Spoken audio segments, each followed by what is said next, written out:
fue el raro bicho que te ha dicho, che pebete, que pasó el tiempo del firulete? Por más que ronquen los merengues y las congas, siempre es buen tiempo para milonga. Vos, deja nomás que algún chabón chamulle el cohete y sacudile tu firulete, que este arabesco que en el alma la milonga nos bordó es el compás criollo y se acabó. Pero escucha. Yo soy Andrea de Italia, estoy haciendo un trabajo, un proyecto de música que trata de hacer una investigación sobre el tema del folclore y de todo lo que es la música de Latinoamérica.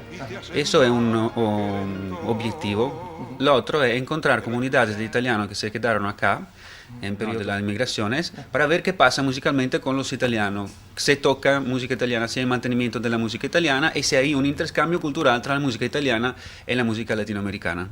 Ahora, en la Argentina hay mucho de lo que son los ritmos italianos, hemos adoptado mucho lo que es la cultura.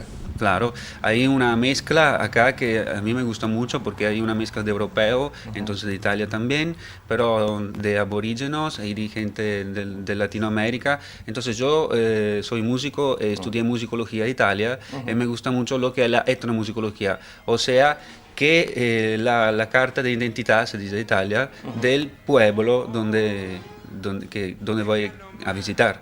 Eso es lo que me gusta más. Andrea, ¿y ahora te vas a Corrientes? Ahora me voy a Corrientes, donde ahí el chamamé.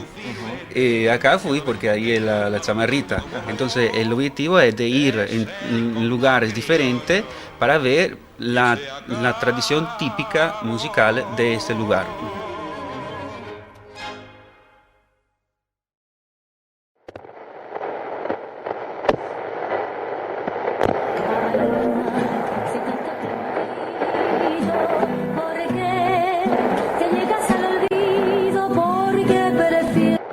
Recorrer Latinoamérica, conocer desde el tango hasta nuestra música.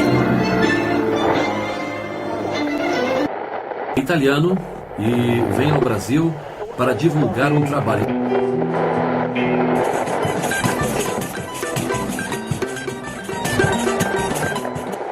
Joven italiano que está recorriendo Latinoamérica grabando la música. Ciao Mirko, sono ad Asunción in Paraguay.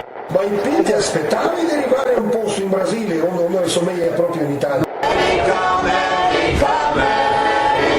Sta risalendo l'America Latina, sconfinato dal Brasile al Venezuela. Está haciendo un recorrido desde Buenos Aires, Paraguay, Brasil y ahora aquí en Venezuela.